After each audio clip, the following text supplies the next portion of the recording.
Alright, so karong adlaw manginabuhi na sad ta.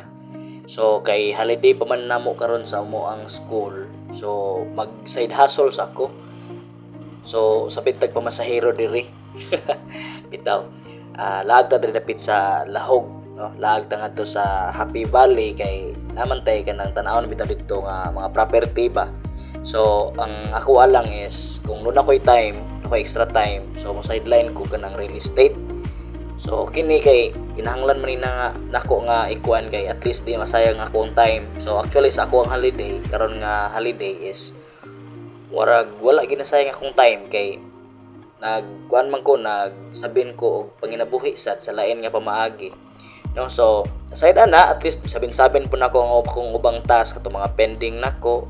Unya kini akong padulungan karon is padung ko ni sa subdivision wherein na ako balay nga ibaligya. So ang balay brato raman siya mga nasa kuan. Actually naka-rush ni siya nga balay kay ang tag-iya man good is muadto siya sa Australia, no? So kinahanglan gini nga ma-close dayon or mabaligya dayon kay kanang gamitonon sa dang kwarta at then at the same time murag nagdinalian ang kuan ang tagiya sa balay nga makalarga na kay murag I don't know murag kuhaan sila silang kuan ilan na ng istorya.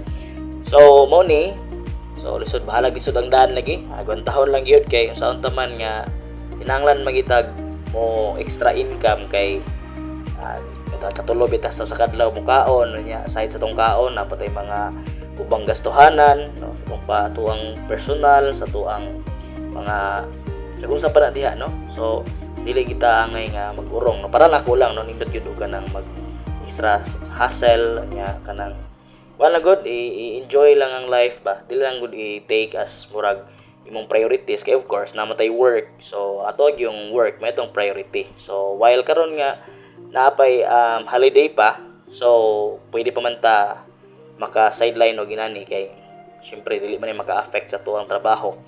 And then of course balik sa trabaho na sad, so mingaw na sad tani sa real estate. So naraman akong manghod nga na sa real estate, no, naka-appeal ito siya sa top. So siya ray mag-focus lang sa real estate. And then ako during free time na lang, no. So ani ra na ang life.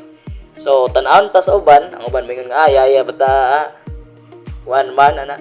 Actually dili haya-haya Mas hayahay ganitong mga standby, bahala gaway kwarta at least naka-relax, naka-inom-inom.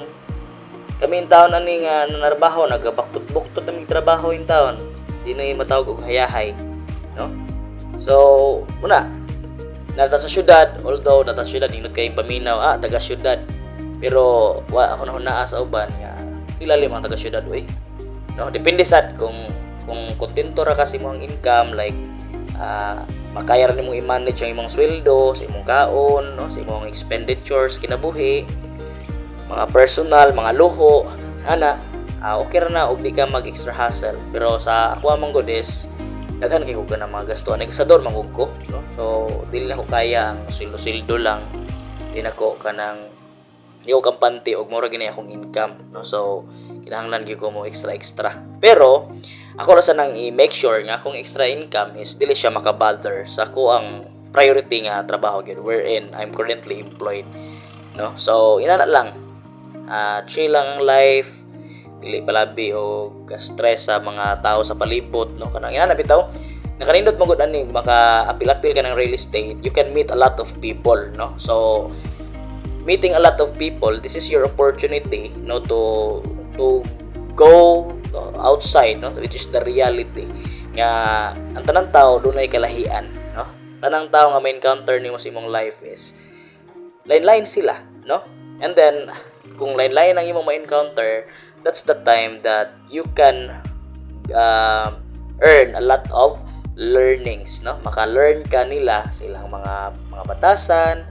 So of course if makano na ka, dali na sa imo pag-adapt or pag-adjust sa imo kagalingon, no. Not all the time ikaw ang i-adjust sa mga tao, no. Instead ikaw ang mo-adjust para nila, no, for the peace and the unity, no, sa tanan. Okay, so diha sa taman og daghang salamat sa pagsubaybay. amping mo kanunay.